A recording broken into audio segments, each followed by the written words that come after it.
jiit nekk ni ñoo ñu invité ca Nianing ngir jox ay information ci coowal suuf bi nga xam ne moo fa am coowal suuf yi am commune de Malicounda bëri na loolu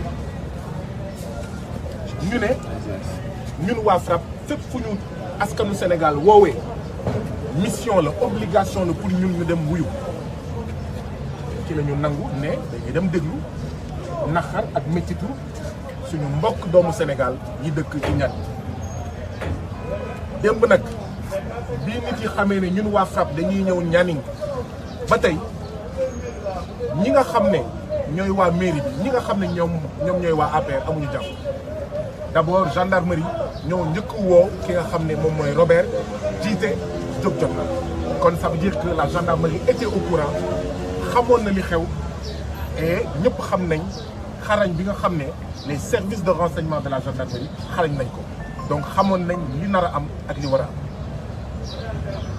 les partisans du maire Maguette Sène mi nga xam ne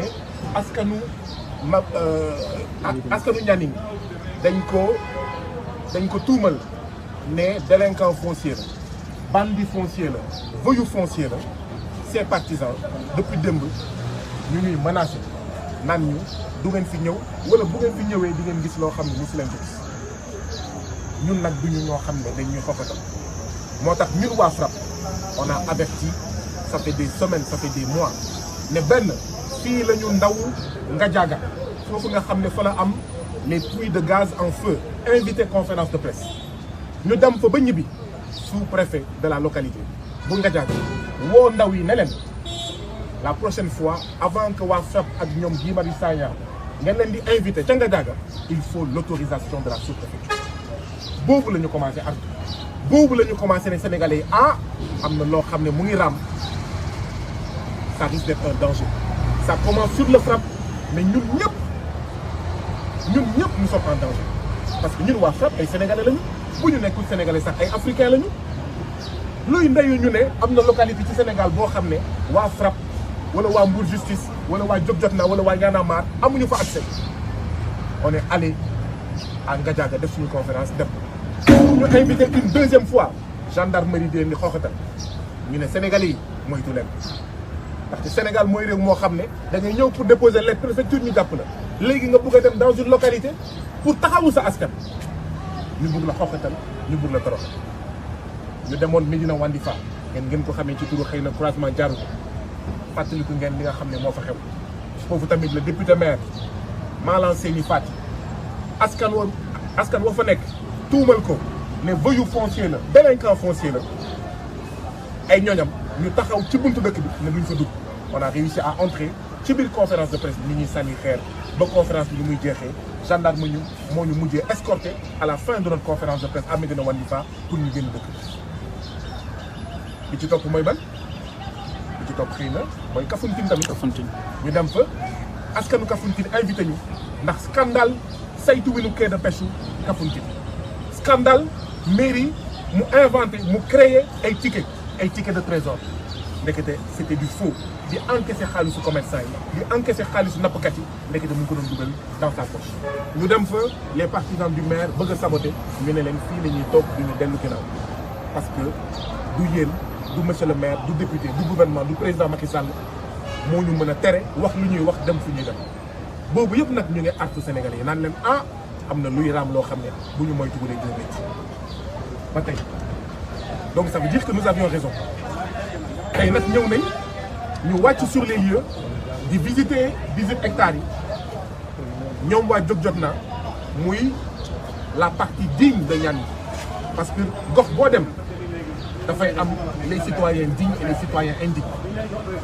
ñu ñuy expliquer faf les partisans du maire Maguette Sène les camarades de Macky Sall ñëw daanu suñu kaw gis ngeen li nga xam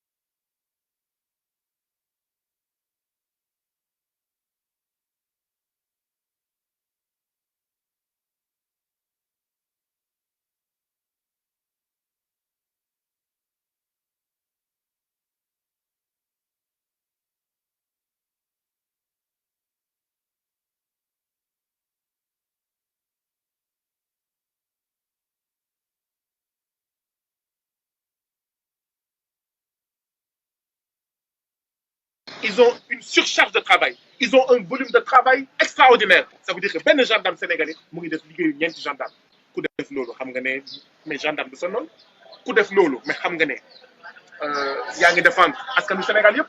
ñun ñooy faral di wax ne au Sénégal il y a un policier pour 5000 habitants les normes c'est un policier pour 1000 habitants ñuy décrire situation boobu donc un policier sénégalais mu ngi def liggéeyu juróomi policier du dëgg du yoon avec des salaires de misère ñu leen di toroxal waaw te amuñu syndicat mënuñu wax donc mënuñu nangu nag gendarme yi ñu ñuy toroxal ñu toog.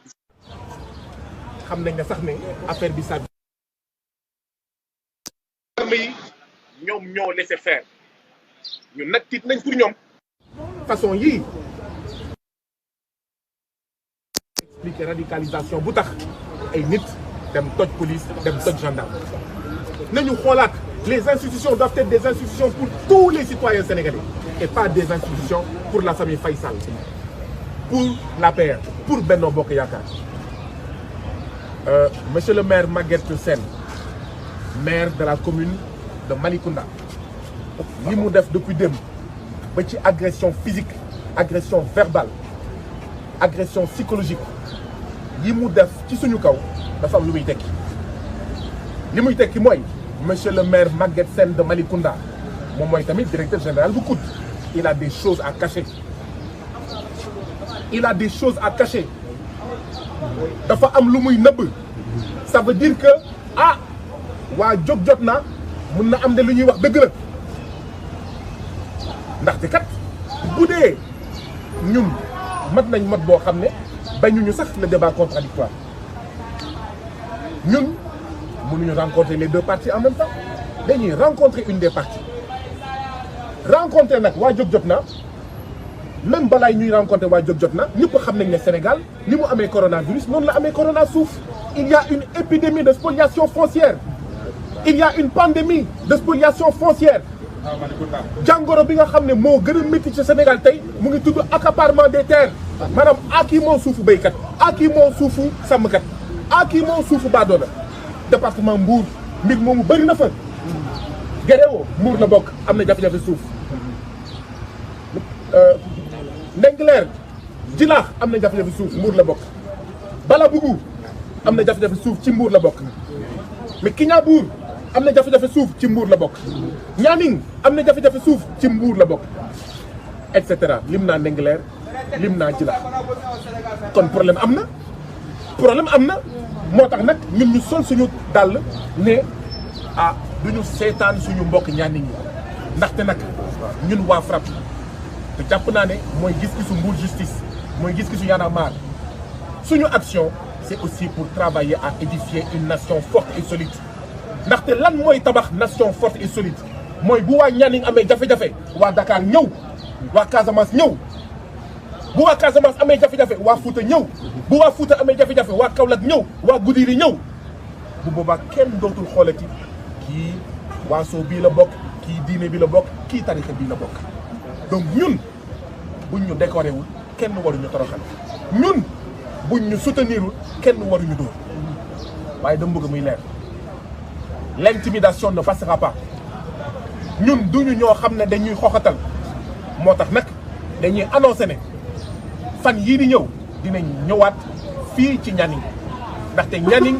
Sénégal la bokk te ñun ay africains du Sénégal lañu dañuy ñëwaat Nianing j'espère que bii pa dinañ si ànd ak suñu mbokk Mbour Justice dinañ coordination boo xam ne waa Y'en a marre dinañ ñëw waa Mbour Justice dinañ ñëw ñeneen ak ñeneen dinañ ñëw pour ñu pencoo alalu commune Malicounda pour ñu pencoo alalu Nianing ngir bañ ñu paacoo ko ngir bañ ñu luubal ko mbir mi dafa war a leer réew mi dañ ko war a pencoo kenn waru ko paacoo te ñun pencoo moo ñu indi woon Nianing dinañ ñëwaat Nianing par la force dinañ waxtaan par la force dinañ def suñu réunion par la force dinañ def suñu rajo lii mooy li nga xam ne moo ñu indi woon léegi nag damay abdu président Macky Sall sama classe bi genre Guy Marius Sagna yi musuñu ut paaka musuñu ut jaasi musuñu ut gourdin musuñu doxantu sax ak coupe ongle musuñu ut fetal musuñu ut ngànnaay mais bu fekkee nii la nar a demee vous nous incitez à nous armer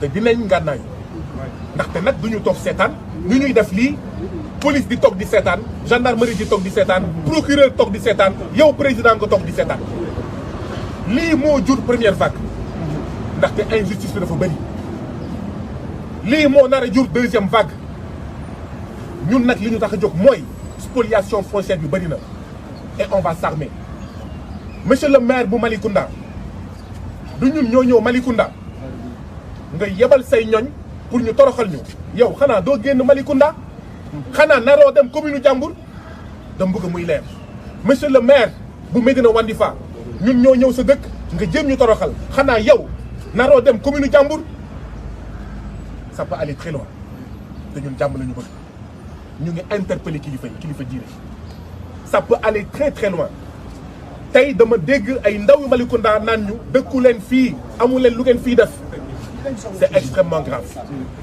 lii mooy xénophobie lii mooy régionalisme lii mooy communautarisme mais c'est normal bu ñu demee ba cim réew mu am un député bu ne nañu jël jaas yi mais c'est normal que d'accord ndànk-ndànk petit à petit ñuy semer les germes de la division communautaire dans ce pays là gis ngeen li nga xam ne xew na fële ca Diohine gis ngeen li nga xam ne xew na la chômage la pauvreté la jafe-jafe ci mbay njaayum géej gi problème bi du waasoo pël du waasoo séeréer du waasoo tukkuleur et piège bii la ñu bëgg a dugal nous on doit refuser ça suñu noon du séeréer bi suñu noon du wolof bi suñu noon du pulaar bi suñu noon du joolaa bi suñu noon du murit bi suñu noon du chrétien bi suñu noon du maanaam tijaan bi suñu noon mooy ñii di luubal alalu askanu Sénégal suñu noon mooy ñi nga xam ne ci seen saytu winu réew mi ci seen saytu winu suñu ay communes ils condamnent les populations à être les populations d'un des 30 pays les plus pauvres de la planète ñooñu ñooy suñu noonu et donc ñun ak lu ñu munti def ak lu ñu munti dóor bu yóbboon nañ ñu rey nañu éviter de tomber dans le piège de la manipulation des sentiments ethniques religieux et confrériques ak lu ñu munti def soyons assez responsables et ça j'en profite pour lancer un appel pour nous un appel pour ñi nga xam ne am nañ kóolute ci ñun am nañ cofeel ci ñun ak lu ñu munti def li ñu ma def ñaaw na li ñu ma def métti na li ñu def ñeneen waa jóg jot na ñeneen waa frappe métti na waaye ne cédons pas à la manipulation des sentiments religieux ethniques et confrériques léegi nag on va se défendre président Macky Sall yow laay waxal lii bu continuer yow foo demati ci Sénégal dinañ la tongali lii bu continuer monsieur le président si vous ne mettez pas un terme à cela foo demati ci Sénégal dinañ la tongali parce que nag on n'acceptera pas d'être violenté parce qu'on a commis qu'un seul crime, celui de vouloir discuter des affaires de notre cité, celui de vouloir discuter des affaires de notre commune à Malicounda, de notre commune à Niaguis, de notre commune à Dakar, de notre commune à Ranérou-Ferlo, de notre commune à Thiès, de notre commune à Mbour. On n'acceptera pas d'être violenté. Vous l'avez fait une fois, 2 fois, 3 fois. Nous n'avons pas peur et nous ne reculerons pas. Et nous disons à la gendarmerie de prendre ses responsabilités. Nous disons à l'État du Sénégal de prendre ses responsabilités. Nous allons revenir à Nianing. Nous allons aller au Fouta. J'annonce que nous allons aller au Fouta pour visiter nos compatriotes sénégalais de Fouta qui n'ont pas de quoi boire, qui n'ont pas suffisamment d'infrastructures. Et c'est l'occasion de féliciter la diaspora du Fouta. Si ce n'était pas la diaspora du Fouta, il n'y aurait pas suffisamment d'écoles, il n'y aurait pas suffisamment de cases de santé, de postes de santé, il n'y aurait pas suffisamment de ceci et de cela. Nous irons au Fouta, nous reviendrons à Niani. Et nous allons voir. Parce que la leçon à tirer ici, c'est que le président Macky Sall et ses alliés ont peur de la jonction. C'est pourquoi nous devons prendre nos responsabilités. Nous, Mbour Justice, nous, Jóg Jotna, nous, Frappe, nous, Y'en a marre, nous, Nitu Dëgg, nous, Nitu Dëgg des valeurs, nous, mouvement citoyen et organisation politique, nous devons faire jonction. Nous devons fédérer les luttes. Nous devons fédérer les luttes parce que seuls nous sommes faibles. Seuls nous sommes vulnérables. Nous devons fédérer les luttes parce que c'est la fédération de ces luttes qui pourra créer un rapport de force qui puisse permettre aux spoliateurs fonciers de reculer. Donc nous allons revenir à Nianing pour poser le débat de la spoliation foncière, pour discuter de savoir les allégations du mouvement Djok-Jotna sont-elles vraies ou fausses, et ils vont donner leurs arguments. Nous ne sommes pas opposés même à l'organisation d'un jury citoyen à Malicounda, à l'organisation d'un jury d'honneur à Malicounda, à l'organisation d'un débat public et contradictoire à Malicounda. Parce que justement, nous pensons que également les conseils municipaux, leur rôle, c'est de favoriser le débat. Mais non seulement ils ne favorisent pas le débat, ils ne réunissent pas les conditions de débat. Et quand vous voulez débattre, ils vous en empêchent. Ils vous menacent, ils vous intimident, ils sabotent vos débats. Ça ne passera pas. Je vais être clair, ça ne passera pas. Nous de Djok-Jotna, nous disons ça ne passera pas. Nous de Mbour Justice, nous disons ça ne passera pas. Nous de Frappe, nous disons ça ne passera pas. La lutte continue et nous vaincrons. Nous vaincrons à Malicounda, nous vaincrons à Nianing, nous vaincrons à Kignabou, nous vaincrons à Guéréo, nous vaincrons à Balabougou, nous vaincrons partout où il y a de la spoliation foncière. Nous vaincrons surtout partout où il y a de l'injustice, partout où les citoyens sénégalais sont opprimés. Partout où les citoyens sénégalais ont besoin de Mbour Justice, de Djok-Jotna, de Y'en a marre, de Frappe, etc. Nous irons partout parce que nous n'accepterons pas que des étrangers dans ce pays-là puissent partir partout au Sénégal et que nous, on nous crée des sens interdits dans notre propre pays. Ce pays-là, c'est notre pays à nous tous. Les gens de l'APR, ils ont des droits comme nous tous. Nous ne sommes pas là pour nier ces droits, mais nous n'accepterons pas que nos droits d'expression, que nos droits de manifestation soient piétinés et sous la complicité de l'État du Sénégal. Le président Macky Sall, il est interpellé. Si cela, ça continue, il aura lui aussi des difficultés à se promener au Sénégal. Parce que nous n'accepterons pas, nous ne céderons pas à la menace et à l'intimidation. Je crois que j'ai essayé de dire un peu en wolof et en français ce pourquoi nous étions là. Peut-être juste ajouter. On espère que le procureur de la République va s'autosaisir parce que les faits sont suffisamment graves. À un moment donné, nous avions même plus peur pour les gendarmes de la gendarmerie de Nianing que pour nous-mêmes.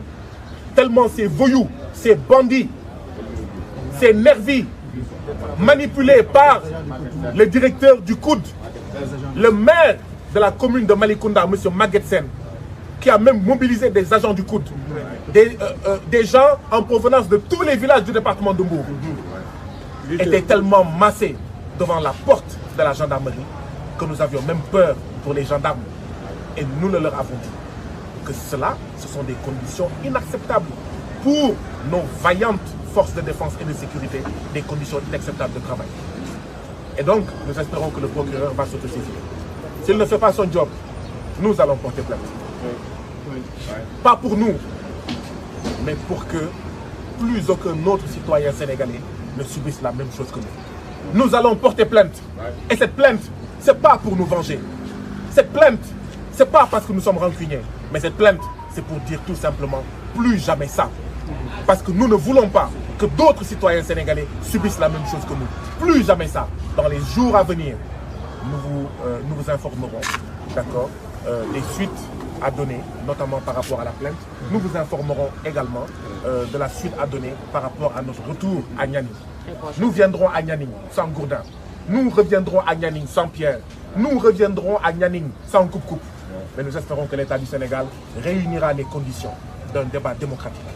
Voilà ce qui se passe dans les 500 et quelques collectivités locales du Sénégal. Mais c'est pourquoi le président de la République, chaque année, appelle à un dialogue. Mais le dialogue doit commencer dans les communes. Monsieur le Président, vos maires APR, vos maires, Monsieur le Président de la République, voilà ce qu'ils font. Ils sont à votre image. De la même manière que vous, Monsieur le Président de la République, vous avez dit que votre objectif, c'est de réduire l'opposition à sa plus simple expression.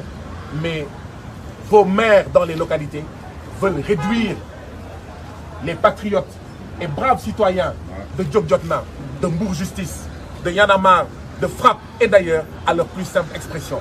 Ça ne passera pas. Et nous sommes inquiets et nous sommes tristes. Parce que ce qui s'est passé aujourd'hui montre qu'en réalité, vous n'avez pas bien mûri la leçon des mois de février et mars 2021. et nous sommes tristes. Monsieur le Président, vous aviez dit que vous aviez compris. Mais nous constatons qu'en réalité, vous n'avez absolument rien compris. Vous menacez la tranquillité dans ce pays-là. Vous menacez la paix dans ce pays-là. Parce que si cela continue, si c'est d'autres que nous, ils vont aller se venger. Nous allons installer notre pays, le Sénégal, dans un cycle de vengeance.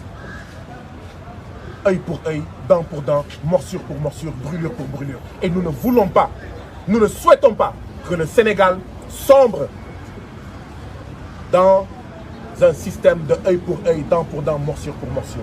Il vous revient à vous, Monsieur le Président de la République, parce que vous avez la plus grande responsabilité de retenir vos troupes. Parce que si vous ne les retenez pas, nous serons obligés de nous défendre. Et pour nous défendre, nous serons obligés de nous armer. Parce que nous n'accepterons pas que nos membres, nos frères et sœurs de Mbour Justice, de Djokjokna, de Y'en a marre, de Frappe et d'ailleurs, soient violentés parce que tout simplement, ils se battent pour un autre Sénégal dans une autre Afrique. Je vous remercie. Merci.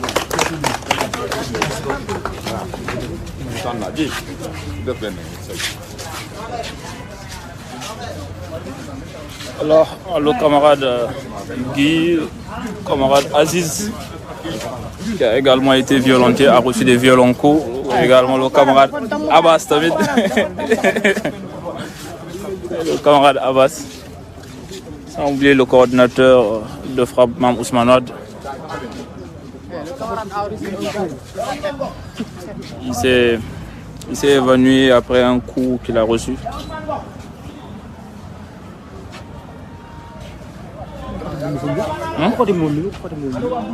Gars yi ñoo ko woote. fan waa mairie bi. bu fële ma ne ko ñan. ñan yoo. après ñaaw na ñaaw ya. ñaaw na kon nga xeex ak ñoom foofu. waaw. tànk tey suba. tey léegi nii sax. lan la ay terrain wala. ñun dañu demoon def conférence de presse rek. waaw. mairie bi waa mairie bi ñëw foofu. ak seen gourdin. ak seen gourdin di commencé di ñu attaqué. booy ya. ak booy yëpp. xeex ak yéen foofu. gendarmerie ñëwul. gendarmerie teew na ñu ngi doon foofu. ñoo sa seetaan. seetaan kenn ci ñoom deful dara. léegi kan moo jiite lii yëpp kan moo wax ko yónni. ah ko yónni. kan. ko yónni pour ñu attaqué. mairie bi. à mairie bi. Maguette Sène. Maguette Sène. ay des plaintes nañ. waaw. Donc, absolument, comme c'est dans le département de Mbour, l'appel que nous devons lancer tout ensemble, il faut qu'il y ait les meilleurs débats entre nous, Sénégalais de Mbour, nous, on viendra de partout. Mam Ousmane Wade est là. Il est là, ne t'inquiète pas. Parce que là, c'est... Non, c'est Cheikh Tidiane qui te demande.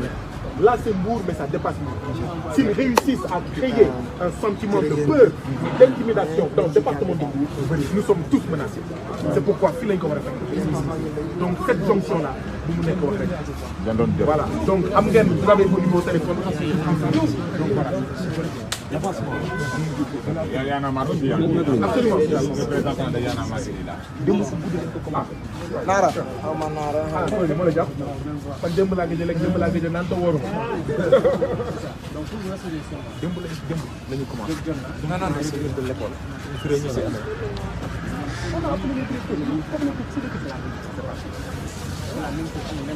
La plupart des choses maintenant c'est travailleur du couple ñenn ñi nga xam ne mais ñoom dañuy dem dañ leen demal ñoom dañuy ñëw. Tout à fait on collabore. Maintenant ce qui se passe aujourd'hui dans ce pays-là c'est que niveau d'intimidation bi dafa mujjee élevé. Parce que ñun récemment tëj nañ tëj nit ñi parce que simplement suñu place privée bi dañ koo jaay. ñu tëj ko tëddiwul demul fenn dañu romb sax oto dañu wan ni que topp ngeen ma 2 ans. tëj nañ ma te alors que ne maa ngi dox daan nañ ko ba jóg di ko wax. 3 mois ferme la am. Donc c'est comme ça que ça se passe. Maintenant nag ñu suñu kanam yi war ñoo wane sax wane kanamu tàpp. Tout à fait. L'intimidation ne passera pas. kon bu ma ñëwee bu ma gisee lu xaw dama sama xol bi dafa jaaxal man lan fan laa nekkoon ba c'est-à-dire que yàlla xam naa mooy def sa parfois xeex yi doo ko fekkee.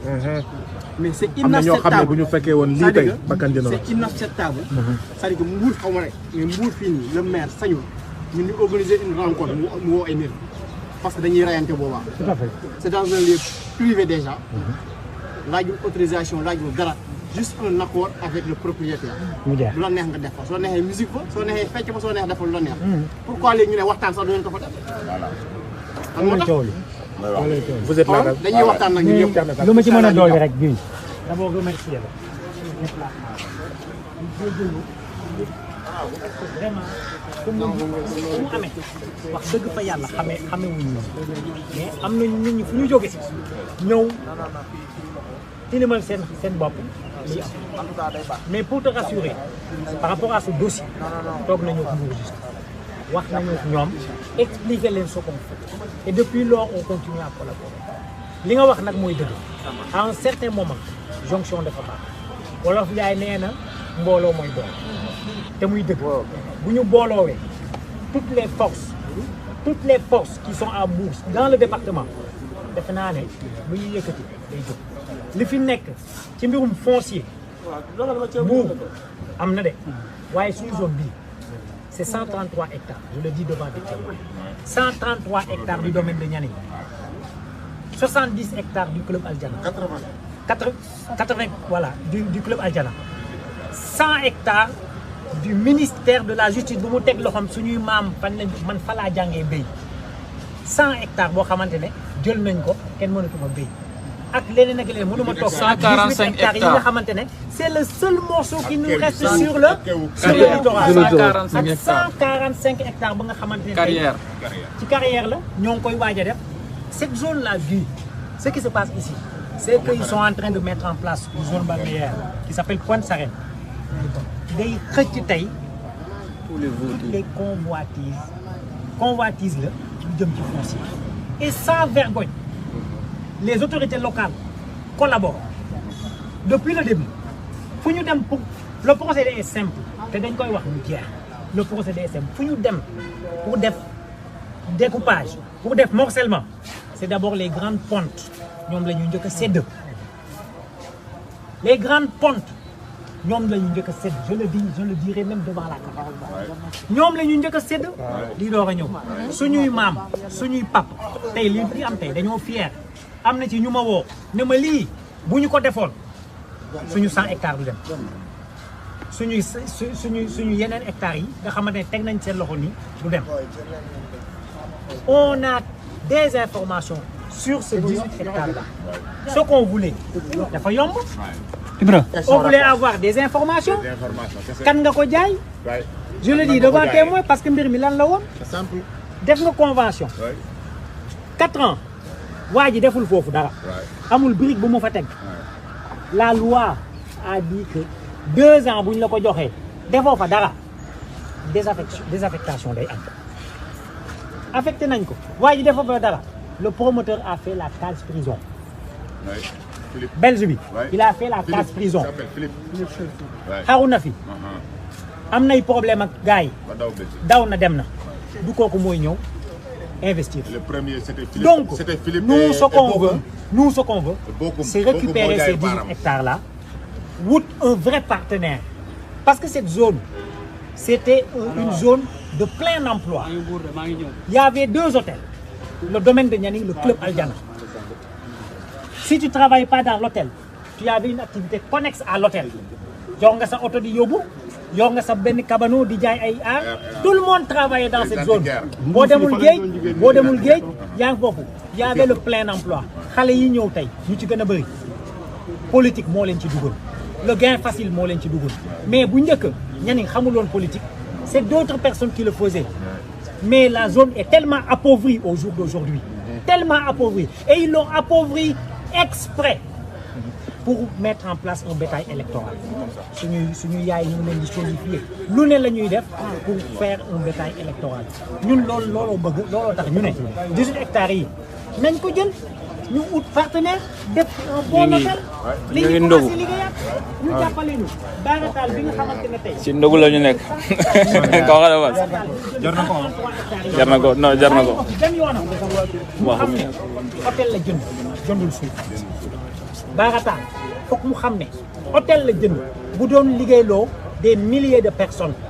di dundal tout Nianing ba Mbour y a des gens yoo xamante ne Mbour Nianing hôtelu Nianing yi moo leen ngénte hôtel yooyu lañ bëgg ñu ubbiwaat baarataal xam ne jëndul suuf hôtel la jënd te waa Nianing ñoo ngi koy xaar pour mu ñëw tabaxaat hôtel bi te lu ñu war a wax aussi ci hôtel boobu bu njëkk moomuñu ko woon du woon 133 hectares village bi am na ci toujours une part et loolu dañoo bëgg ñu clarifier ko.